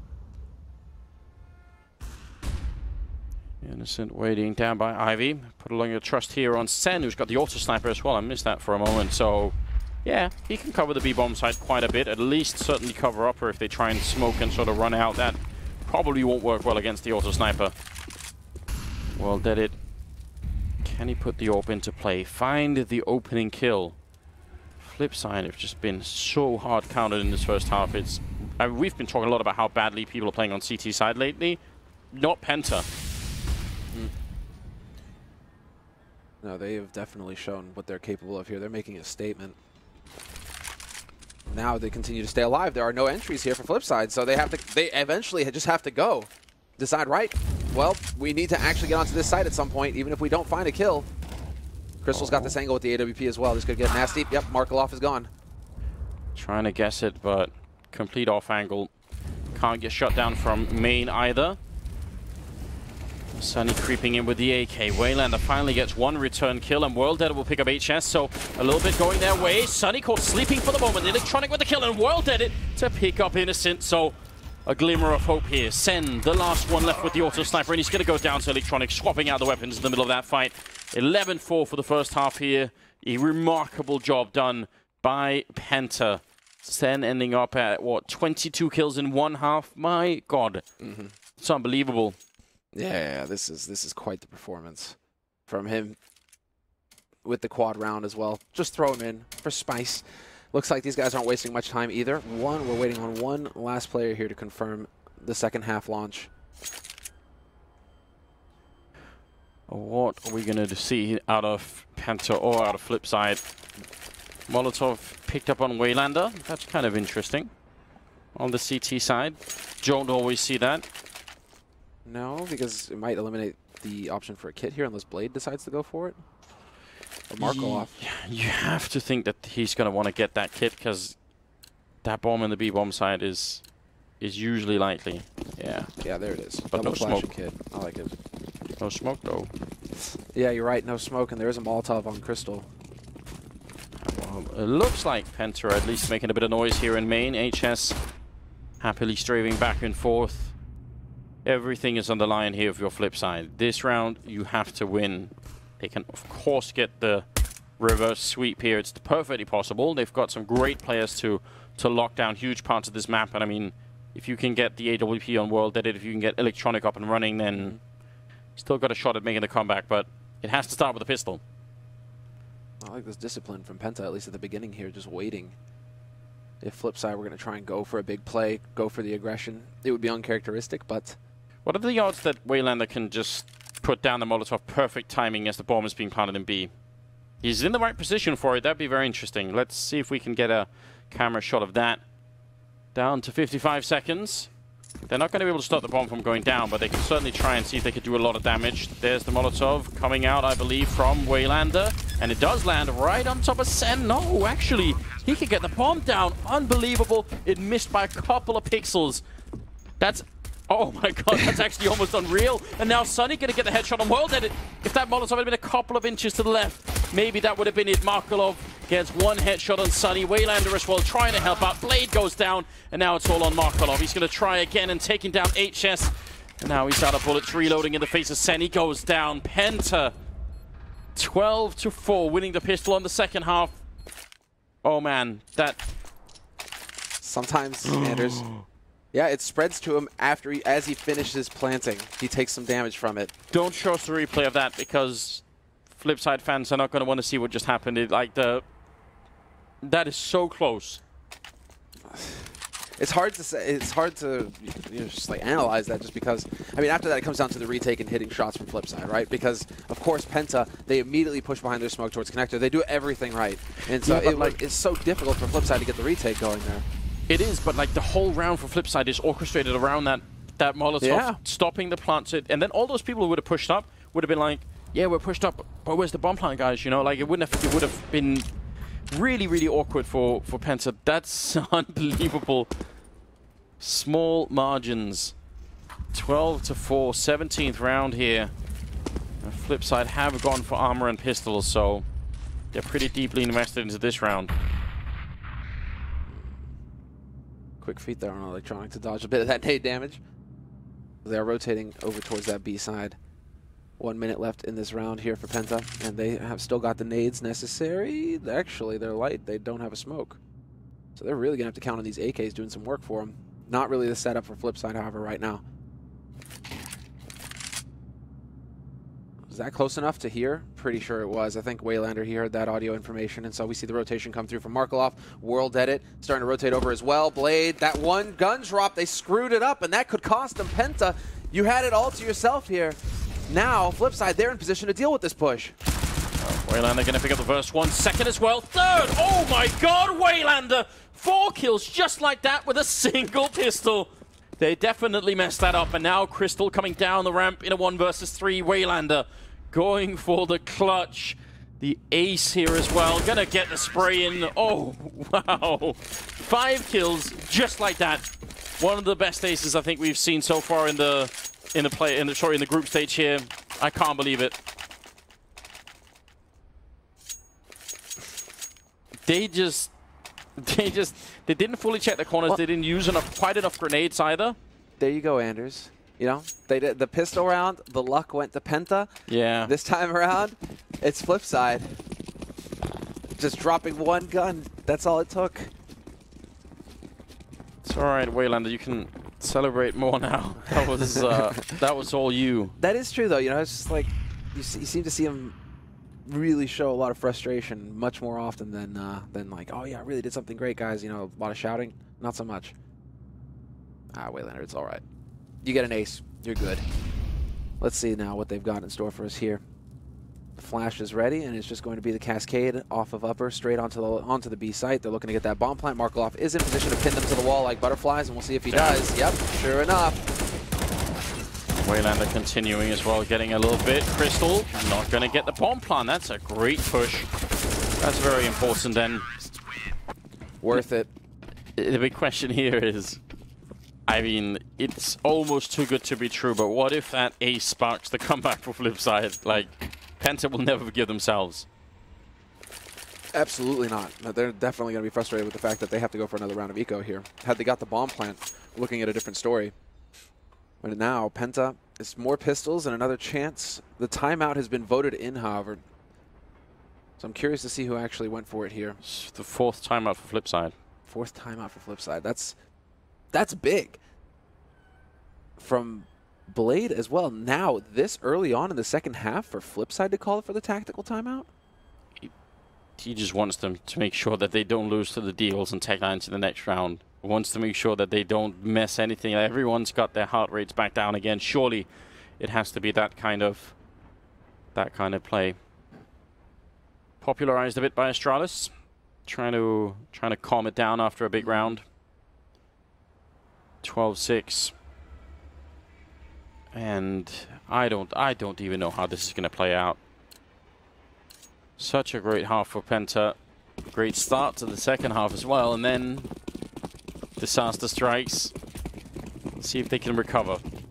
Penta were struggling economic early on their CT. They didn't have a lot of money, but eventually they managed to build it over time, and that was enough for them to keep winning the rounds. You can see Flipside's economy is still not all that great, so even the Tech 9s and the couple of Deagles here could do a lot of damage to Flipside. Well, Waylander and Markelov both holding pretty close here, so they will be at risk, these pistols, unless they decide to back off a little bit and change it up. What a nade! Perfect onto Sunny and Zen. The only 2 people with armor, admittedly, that would have probably killed Sunny if he didn't have armor, but let's just see. Grenades raining in. They're very soft coming into the bomb site. Bomb has been spotted already. And Waylander is loving every second of this. Heading the stands, getting all the good kills in. It's going to be a 3rd one for him as well. Putting him up at 16 kills. So he should be pretty happy about what's going on right now. Revitalized, considering he was below, like, what, halfway, 3/4 of the way through the first half. He was at 2 frags. Yeah. So he has definitely come back into this fight. Eco frags or feel-good frags, that's for sure. But 12-7, still a 5-round lead here for Penta. And now, after those rounds of eco, Crystal will have his AWP. Going glass cannon for the nades. Interesting choice here. Yeah, on train there are a lot of places where you easily get grenaded and shut down without the armor, so hopefully that won't be something for Crystal. Right now he's in a good position to just cover anything. Oh, good wallbang shot coming out. Careful now. Really nice. Great damage onto HS. Now he's at risk. When facing those M4s, that one-shot headshot is possible. And once again, they're grouped up. Outside of B, are we going to see that HE? I would love to see that HE once again. Just back to back, chuck it in. Yeah, he has to be on top of the train, doesn't he? Markelov down on the lower ground would be good. Looks like it's going to be a very explosive round here. Almost no time for them to adjust. Markelov goes down. HS getting revenge for the wallbang earlier, and Waylander going to be going down. Man, that's a lot of speed behind that push. Crystal takes down Electronic, and now it's time for Flipside to pack it up and just fight another round. World Edit not sure why he's still doing this. Oh no, HS with a bit of a 1G moment. Yeah, himself. Straight up. Summit's here in spirit, boys. Yeah. Wait, what? Have they changed their minds? This is madness. I still think this is madness. Going for the retake this late. Not sure I'm quite buying it. World Edit gonna get caught. They lose both the rifles. And Blade hasn't got much money at all. Electronic could drop an op. This is one of those rounds where Blade told him to fall back and his team were like, nah, I'm not gonna do that. Hey, because you're letting Penta get up to 13, right? So you have to be willing and able to just back off. And so Electronic, he had the money for the AWP drops. World Edit will get that. Blade goes for the UMP. And so this is it, the all or nothing moment for Flipside Tactics. But what an explosive execute onto that B site from Penta. Really well thought out, no fear at all. HS just charging around the corner and looking for that first duel, but then all the Molotovs and flashes in as well. It's very clean stuff. Yeah, it's incredibly smoothly done. And Sunny with a flash headshot will be taken down by Electronic in return. But yeah, the whole key about that last round is they throw the smokes first, then they throw the flashbangs before the smokes even bloom, and then they just go. So it's so fast. Sen gonna get picked up by Waylander. So they're bringing it back. Waylander. Fighting fire with fire. Waking up, for sure, waking up. That was big. Taste their own medicine, Semler. Zen's own medicine. Waylander's like, you thought that this was your turf, the B site? No, no, no. Allow me to play aggressive and demonstrate why this is my bomb site. I mean, now it's down to the 3 players here, and it looks like they're just going to elect to group up, go out through A main. Oh my god. Oh, that's unfortunate. HS. Oh, the timings, how they work out sometimes. 50 seconds, though. There's still time here for Penta. Near panic mode. He hasn't reloaded the gun yet. That's worth keeping an eye on, because 14 bullets is not a lot on this M4A1. See if he gets a chance to. He's so hyper-focused right now, and they're falling back with 30 seconds, 35. It can be done, and there's only one person covering the other side, which is Waylander, and he's very far back. This could be a straight plant here for Penta, although the rotation is starting to occur. Yeah, Flipside gonna have to go for a retake here. This is a great call very late in the game. Waylander gets a shot on HS, but Crystal and Innocent, they've got a Molotov. They've got a bit of time. Can they get back up? I think Innocent, oh, they both get picked at the same time. Innocent, I think, was trying to relocate himself up to get that sneaky Molotov in, but it will be Flipside winning it 13-8. I don't know how much more my heart can handle, Semler. These games are too intense. Yeah, this is back and forth. And when you know what's on the line as well, it is painful. When it doesn't go one way or the other, right? You're just sitting here like, oh. Flipside. I mean, we had that with Mouse Sports in the first game of the day versus Cloud9. Cloud9 on train, CT side, just really got the impenetrable defense up. And while here we're seeing it just back and forth. Flipside, of course, they refuse to say die. They never do. This is a quality of this team. No matter what, they just battle. Can I make a suggestion? Go for it. What if you've got the open Markelov? I know I've said this before. Yeah, okay. How's it going to be different this time? It's going to work. I'm telling you. It's going to have to work. I mean, well, how about like if World Edit actually just goes into Super Saiyan again? That might be the preferable option. What is he sitting at right now, frag-wise? He's at 13. He's not doing too badly, actually. But, yeah, a couple of good rounds out of him. We know that he has it. We know he can do it. He'll do much better than he's doing right now. Looking like another setup maybe for A. Could be. Down pop with the bomb as well.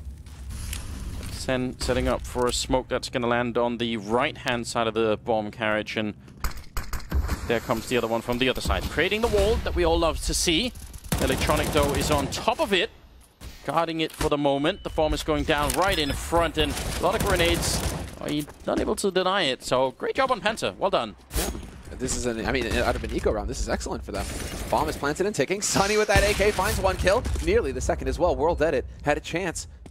And now all they do is just sit and wait. Penta don't have to show. This is all on Flipside now to make it happen, and Waylander checking. It looks like Innocent realizes he's close, and Waylander, life just got a little bit more difficult for him. Oh no, Flipside. They're losing control. Sunny with another one. Still got the AK in play. Waylander trying to get out. He gets a couple of kills, and the third as well.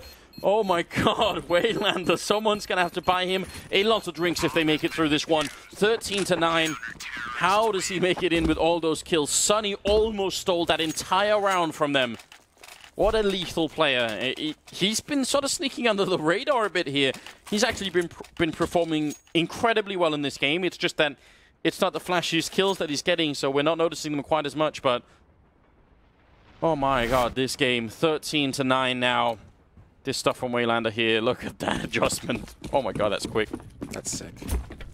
Sees the value of picking them up, and yeah, Innocent knows, saw him coming, but there was nowhere for Innocent to go. It's not like he can step out of Pop Dog and try and reset. Just need to hit the instant headshot, and well, this could get interesting. Missed flash, or no, the smoke goes down. And so Electronic deciding to back off. He definitely was close enough to hear the footsteps. I'm trying to boost it. That only works if someone is on top of the train. That's why you do that kind of boost. You're not going to be able to see anything else, but still, very much worth it. Electronic was playing up there just a couple of rounds ago, so...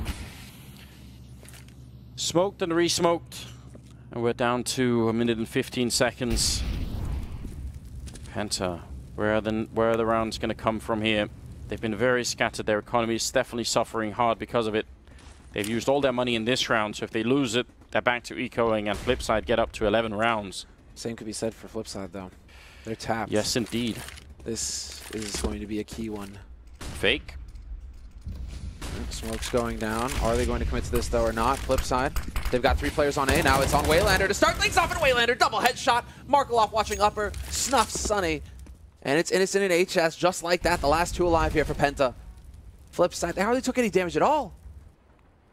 That was it. Waylander down to 94. He's just straight eating players in that bomb site. It's absolutely absurd.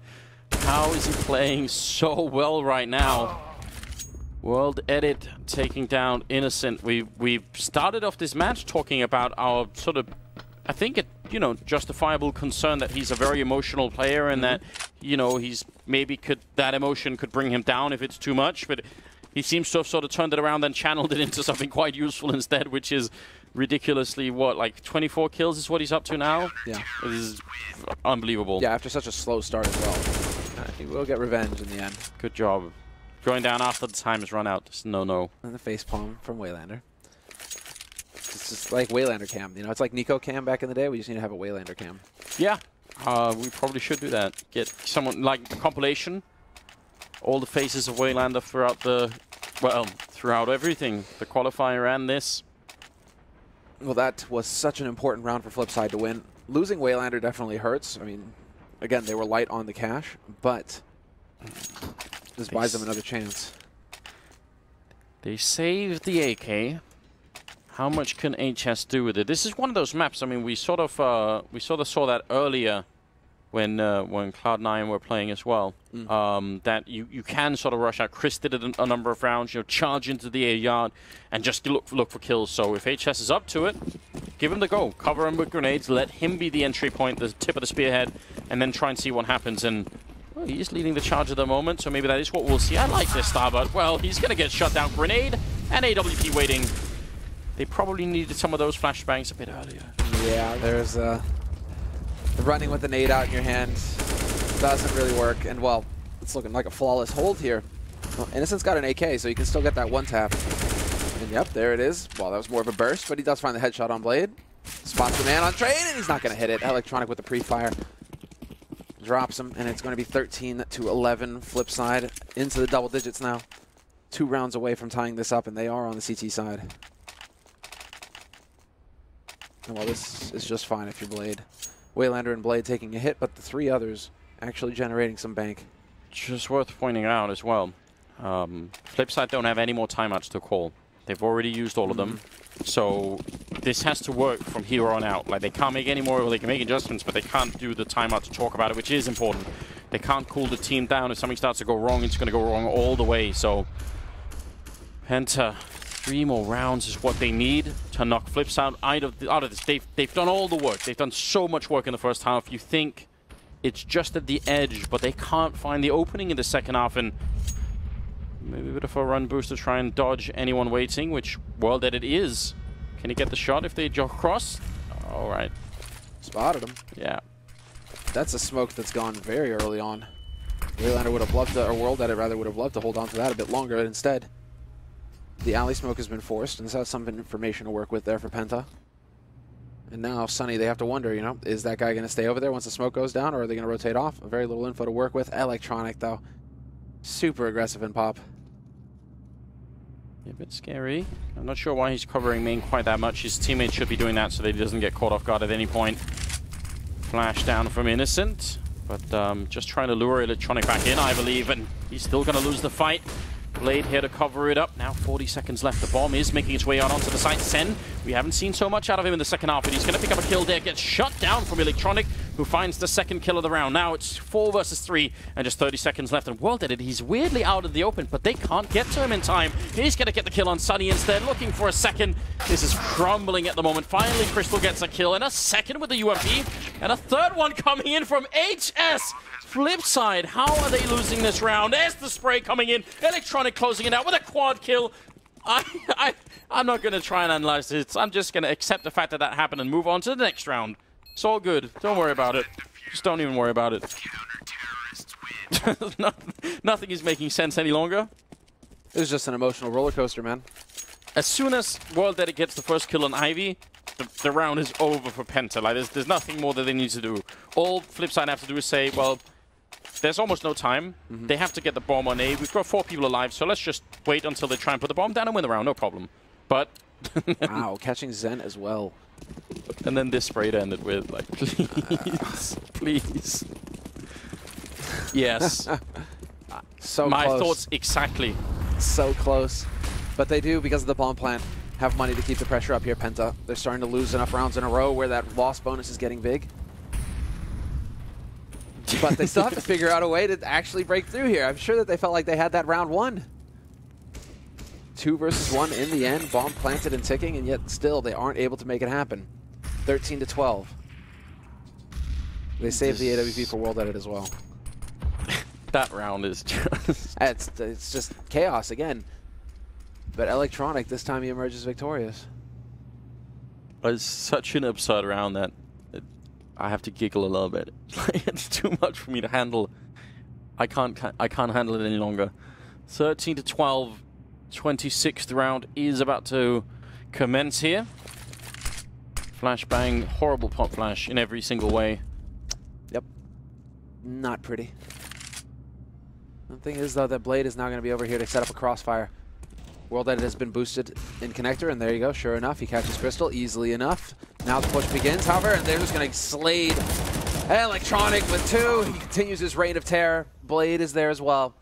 And it's on Sunny. And, well, he's smoked off an alley. This is no fun at all. Stick a headshot fight there. Does drop Markolov and gets the kill of World Edit through the smokes. Not bad, Sunny. You wish the round would have started like this, then it would have been just perfect. The one thing you don't want to have to consider right now if you're Penta is the idea that Electronic is coming alive, because he's one of the biggest stars, one of the biggest talents in the region right now, up and coming in. He was gone for a while here. He's looking for Sunny. Still don't check that spot. HS got a similar kill a couple of rounds ago, so he'll save the gun at least. But it's tied up now. It's 13-13. Flipside. This comeback is just legendary right now in the group stage of a major tournament. Don't make the mistake of confusing this with some online game that, you know, we've seen comeback. No. The pressure is so high right now. If you lose, if you make any mistake now, you get knocked out of the tournament. Everything is riding on this. I can't believe what we're seeing. Yeah, I mean, not only that, Penta won the second half pistol. They win the second half pistol and yet are still this deep in it. Yeah, they finish with 11 rounds in the first half, and now, towards the end of the game, they've only managed to scratch their way up to 13. Deep breath on everybody here.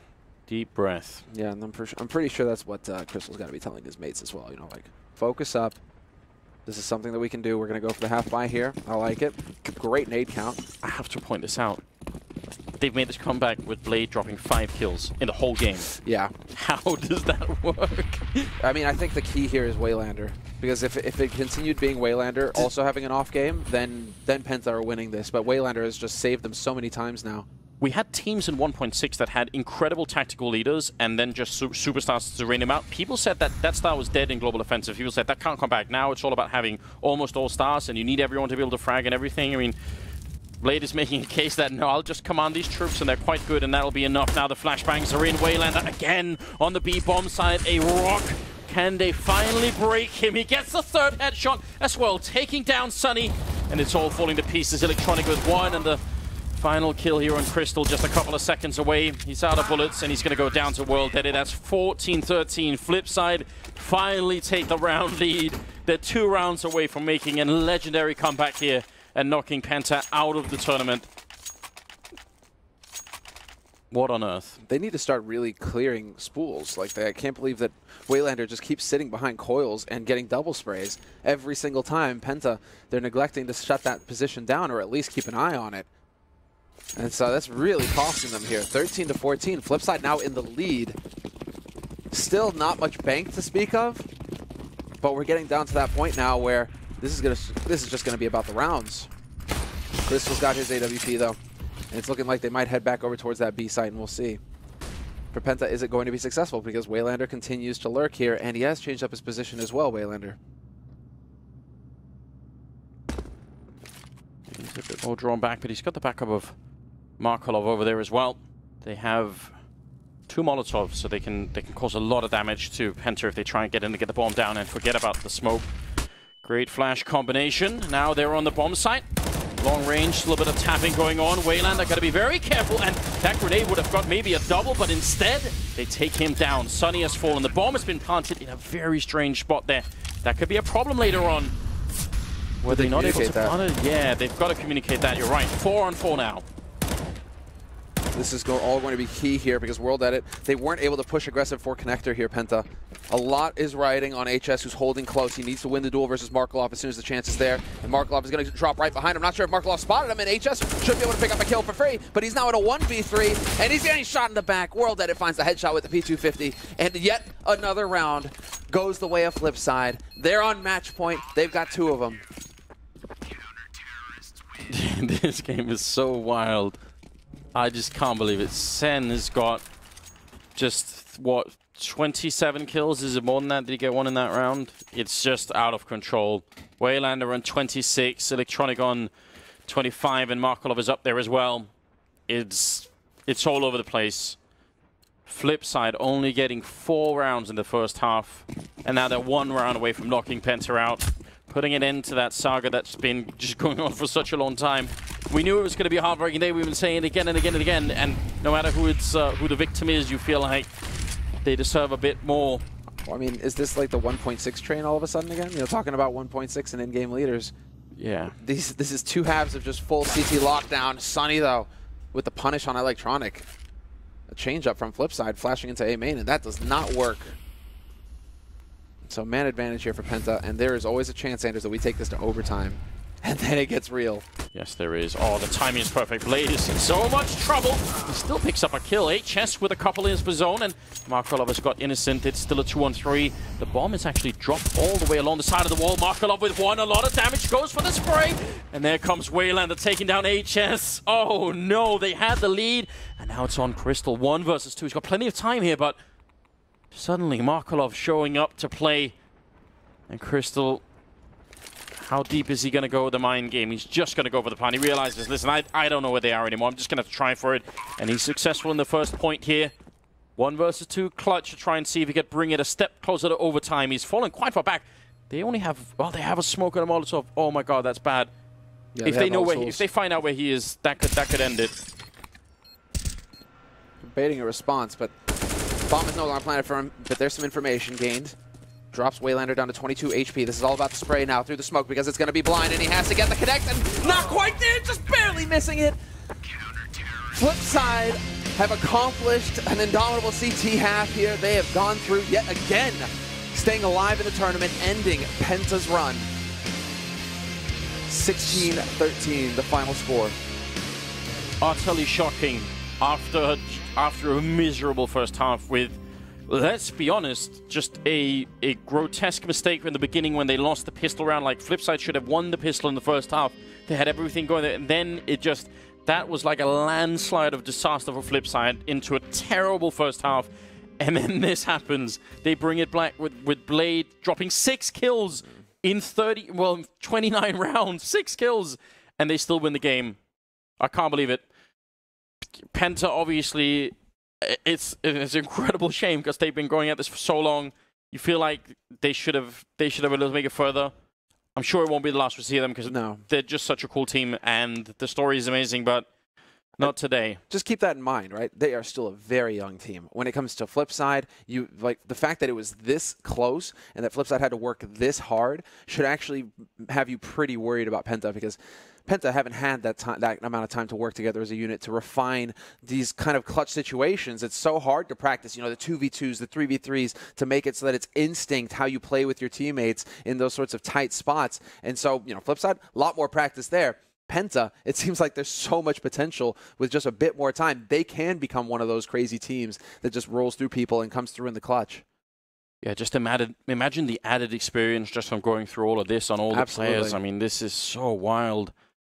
They're a team that can say, like now when they come into the next major, if they qualify, because again, these qualifiers are now becoming so fierce. Yeah. And so, if they can pull through those qualifiers again, make it to the main event, now, you're right, they do have a little bit of an edge, right? We've been there before, boys. It's not that crazy. We can do it.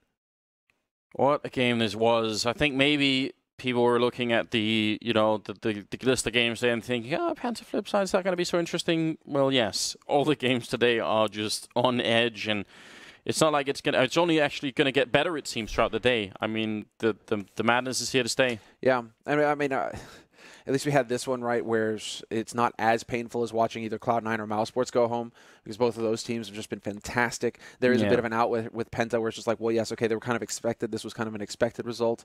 But, it's still remarkable. They just put so much heart in. You feel like maybe they could have done it anyway. I don't know. I had my hopes quite high for them. I don't know what to say. We're on to a painful one, Anders. That's what we will say. Yeah. Because what's the next match? Tell me. Fnatic. Yeah. Well. Oh. And that's a 1-2 match as well. More heartbreak is coming in. Now, that's it for us. I wonder what the guys at the desk, if they can take any more of this. There's another game coming up, and actually another 7 of them, so it's going to be exciting. Paul, what do you guys think?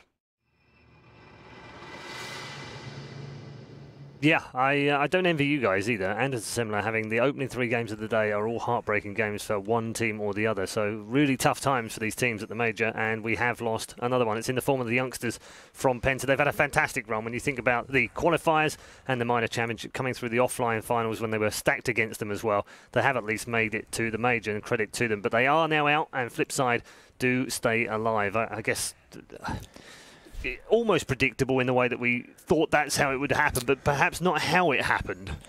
That's got to be.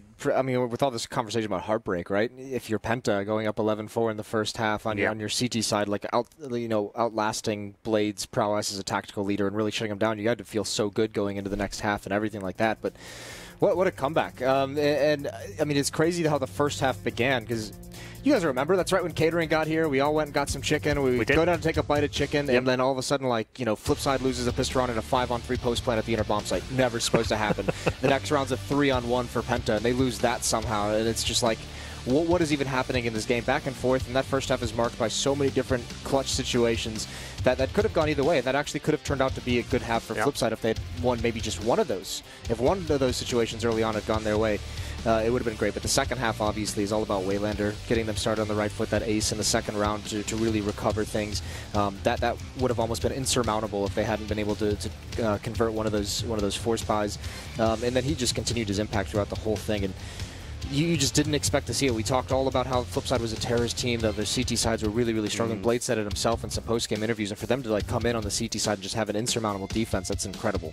Yeah, I think Penta put a lot of focus on Flipside's T side, actually. If you look at it, they had really good seat side overall. They knew that Flipside likes to play it slow. They saved a lot of smokes and a lot of utility for later stages in the round. We saw again and again that Flipside just were stuck at 30 seconds left on the round. And it's like, well, here's one more smoke coming in from Penta, just blocking off the choke point. So Flipside really did not have a great game. I think overall, if you look at it, they were just red completely, right? And I think for Penta's sake, they put a lot of emphasis on, like, we need to make sure that we stop Flipside's T side.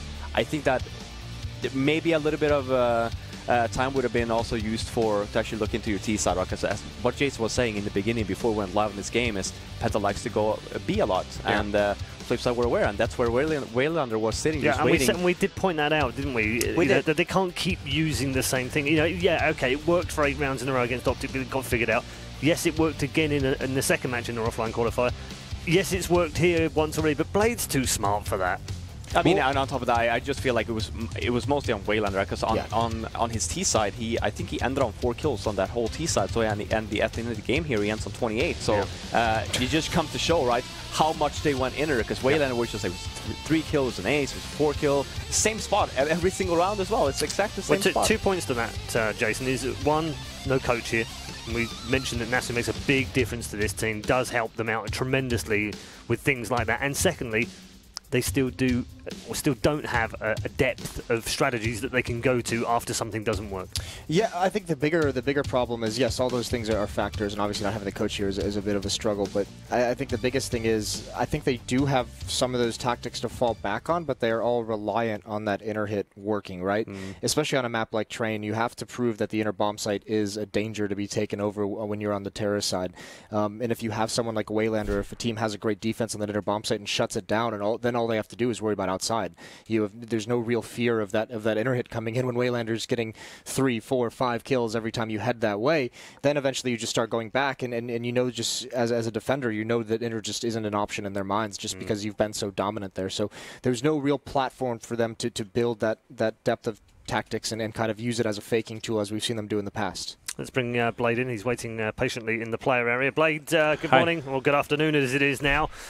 Congrats on another win. Thank you. How was that game for you? Well, it's kind of really tough. It's we never played before at this in the morning at this time. Right. It was really tough. We woke up, like, I slept like 4 hours studying this map, and we kind of woke up on the second side. We definitely woke up second half. We need it, and we did it. Yeah. On T side, we did like huge mistakes, especially on pistol. Players were like overconfident and tried to kill the guy who was headshotted, and eventually we lost this round. And after that, we start to argue a little, and some players start tilting. Yeah, it was kind of tough. Yeah, that's a rough thing to have to deal with. We're about to use like all our timeouts to stop this. Wow, that's incredible. That, right? Yeah. We saw you use a few of the timeouts as well. That was my question. In terms of the map, that was the map you thought this would go down to, was it? What again? Can you ask? You thought it would come down to Train through the vetoes? Oh, yeah. We knew it for sure that it would be Train. Right. I love how smart that is. Why can't you tell me the lottery numbers for next weekend? I don't know, maybe 7 and 13. Okay, all right. I'm going to take you up on that. If it's 7-13, we're sharing it. We've got Moses and Fiflaren alongside, gents. Yeah, what kind of game plan did you have on your T side coming into this game? Because it looked like when you guys were playing the other 2 days, you were playing very aggressive. It wasn't really a lot of strat heavy. It kind of looked like you were just had that to fall back to. Whereas for this game, it was a lot of strat heavy. It was a lot of rounds where it's only 30 seconds left. Penta puts down that smoke, and then you're essentially stuck, and you basically have to rush to try and execute the site. Was there any conversation coming into this game about that? Well, the plan was to start. We knew that they like to play 4A. It's like 70% of the rounds, like it's they're playing 4A and Zayn is playing B. But we knew that they can be smart and change it. So we tried to start from Ivy, and after that.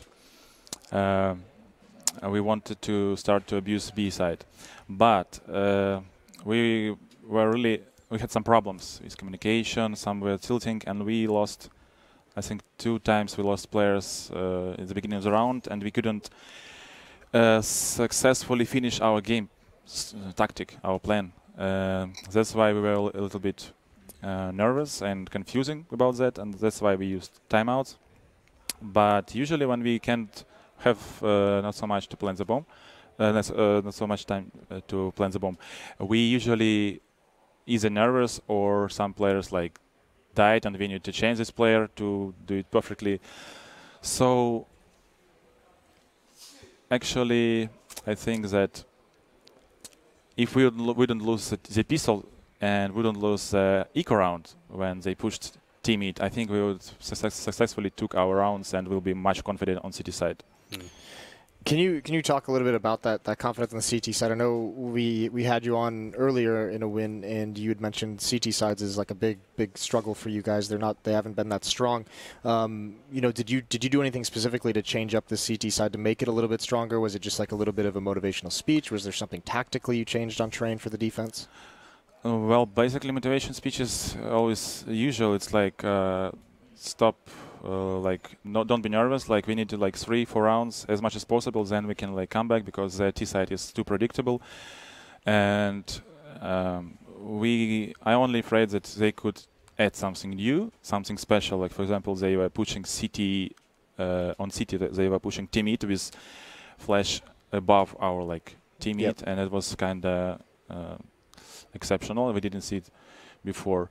So the only thing that was in my mind that they can come back only if they will do something special, same as they did on City side.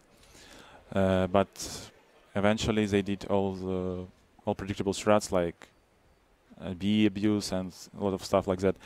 But at the end they took a timeout and they started to think something out, and it was a little bit complicated for us. Right. I think individual skill eventually helped us. Yeah, Waylander having a very good game certainly helped you out, didn't it, towards the end? Yeah, it was. Yeah. He was yesterday and today he was really nice. Yeah, he's definitely been in beast mode, that's for sure. Well, you're at 2-2 right now, so you can still make the playoffs. Good luck later on today. Thank you. Thanks, Blade. Congrats, Blade. Blade joining us from the player area there. So Flipside survive. We'll take a look at the scoreboard and wrap things up in this particular game. 28 for 21, Waylander. Had a pretty average first half, it has to be said, but second half, my goodness, what a performance. The fourth ace of the tournament as well. Well, and as if we didn't stress it enough, it's not even like the number of kills, it's how important those kills towards the inner bomb site were. I mean, you could even see Blade saying they got predictable, right? Their B bomb site abuse. You had Rush from Optic tweeting out during that game.